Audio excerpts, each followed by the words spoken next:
20 টাকারও সুতো আছে, 100 টাকারও সুতো আছে। টেইলার্সে কেটে ফেলা টুকরো কাপড় দিয়েও চুড়ি বানায়, অনেকে গজ কাপড় কিনেও চুড়ি বানায়। তাহলে আপনি কোনটা দিচ্ছেন? যারা উদ্যোক্তারা আছে, র ম্যাটেরিয়াল ক্রয় করা, চুড়ি বানানো, তারপরে এটার ছবি তোলা, এডিটিং করা, ভিডিও করা, মার্কেটিং করা, কাস্টমার হ্যান্ডেল করা, ডেলিভারির জন্য রেডি করা, সবকিছু আমরা নিজেরাই করি। মানুষের কটূক্তিও কিন্তু আমরাই শুনি।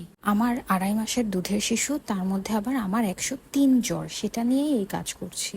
এই অর্ডারটা রেডি করতে যে কি পরিমাণ কষ্ট হচ্ছে বলে বোঝানোর মতো না। একে তো জ্বর, তার মধ্যে যদি সময় মতো ডেলিভারি না দিই তাহলে প্রমিস ব্রেকিং এর একটা বিষয় থাকে। কিছু কিছু আপুরা এই হস্তশিল্পর সেক্টরটাকে একদম নষ্ট করে ফেলেছে। 20 টাকায় প্রোডাক্ট দিচ্ছে।